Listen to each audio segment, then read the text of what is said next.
Bismillahirrahmanirrahim. Today our topic is respiration. What is respiration? इससे पहले हमने फोटोसिंथेसिस पढ़ा था. फोटोसिंथेसिस और रेस्पिरेशन दोनों एक दूसरे के कंट्रास्ट हैं, एक दूसरे के ऑपोजिट हैं. Photosynthesis is a food making process, जबकि रेस्पिरेशन जो है food breaking process. Living things get energy from their food by the process called cellular respiration. Cellular respiration क्या है कि सेल्स के अंदर जो रेस्पिरेशन का प्रोसेस होता है उसको हम सेलुलर रेस्पिरेशन कहते हैं. वैसे अगर बड़े लेवल पे हम देखें तो एक्सटर्नल रेस्पिरेशन भी होता है, इंटरनल रेस्पिरेशन भी होता है, वो आप जाके बड़ी क्लासेस में पढ़ेंगे. रेस्पिरेशन एक तरह से सांस लेने का प्रोसेस है, लेकिन इस ब्रीदिंग भी सांस लेने का प्रोसेस होता है. उसमें जस्ट ऑक्सीजन इनहेल करना और कार्बन डाइऑक्साइड को एक्सहेल करना होता है. लेकिन रेस्पिरेशन जो है it is a chemical process. इसमें खुराक जो है वो हज़म शुदा खुराक के साथ जब ऑक्सीजन मिलती है और उन दोनों का कम्बिनेशन होता है तो कार्बन डाइऑक्साइड पैदा होती है, एनर्जी प्रोड्यूस होती है. ठीक है. और इसके अलावा वाटर मॉलिक्यूल्स, ये आप इक्वेशन की सूरत में अगर इसको देखें तो इसमें ग्लूकोज प्लस ऑक्सीजन ये हमारे रिएक्टेंट है और प्रोडक्ट में आप क्या बनता है, carbon dioxide plus water plus energy. Energy जो है वो प्लांट्स अपनी ग्रोथ के लिए इस्तेमाल करते हैं. डे एंड नाइट में थोड़ा डिफरेंस आ जाता है. वैसे तो ये है ना कि रेस्पिरेशन में ऑक्सीजन जो है वो इनहेल करते हैं और कार्बन डाइऑक्साइड छोड़ते हैं. डे टाइम में जब प्रोसेस ऑफ फोटोसिंथेसिस चल रहा होता है तो उसमें कार्बन डाइऑक्साइड यूज़ होती है और ऑक्सीजन जो है वो प्रोड्यूस होती है. लेकिन नाइट टाइम में जब फोटोसिंथेसिस का प्रोसेस नहीं होता, ठीक है, उस वक़्त क्या है कि रेस्पिरेशन का प्रोसेस चल रहा होता है. उस वक़्त ऑक्सीजन प्लांट्स लेते हैं और कार्बन डाइऑक्साइड छोड़ते हैं.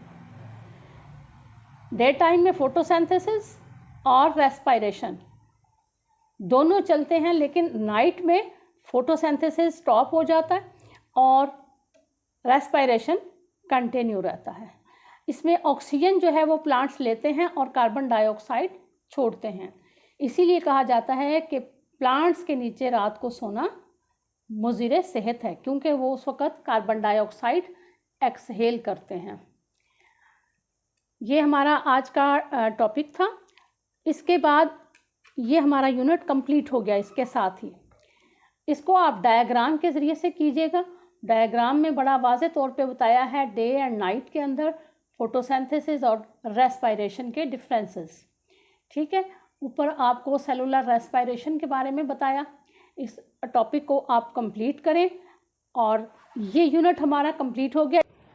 इस यूनिट के की पॉइंट्स में जो हमने चीज़ें पढ़ी हैं, जो टॉपिक्स हमने पढ़े हैं, उनके बारे में मुख्तसर बताया है उन्होंने कि plants have two systems, root system and shoot system. जो सबसे पहला टॉपिक था हमारा xylem transport water and phloem transport food, जो हमने ट्रांसपोर्टेशन में पढ़ा था. ठीक है. जाइलम जो है वो वाटर को प्लांट्स के तमाम पार्ट्स तक पहुंचाता है, जबकि फ्लोएम जो है वो खुराक को तमाम प्लांट्स पार्ट्स तक लेके जाता है. डिफ्यूजन इसी प्रोसेस में है. डिफ्यूजन क्या है? डिफ्यूजन इसकी डेफिनेशन है कि is the movement of the molecule from higher concentration to lower concentration. ठीक है. हायर कंसंट्रेशन से लोअर कंसंट्रेशन की तरफ जो मूवमेंट होती है मॉलिक्यूल्स की, उसको डिफ्यूजन कहते हैं. इसी तरह हमने ट्रांसपायरेशन का जो प्रोसेस पढ़ा था वो ये था कि loss of water from the stomata. जब स्टोमेटा से गैसेस एक्सचेंज होते हैं तो साथ वाटर वेपर्स भी रिलीज़ होते हैं. ठीक है. इस प्रोसेस को हम कहते हैं ट्रांसपायरेशन. इसके अलावा उन्होंने यहाँ बताया है कि leaves make food by photosynthesis.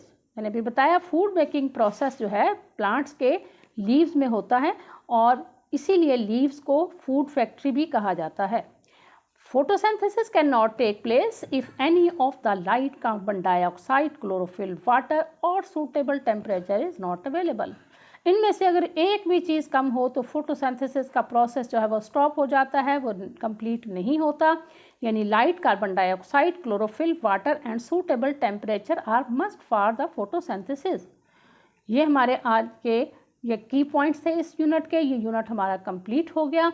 आप इसको अच्छी तरह प्रिपेयर करें। अगर किसी चीज़ की समझ नहीं आई या कोई पॉइंट्स आपका ऐसा है जो आपको दोबारा समझना है तो मुझे आप कह सकते हैं और मैं उसको आपके लिए रिपीट कर दूंगी।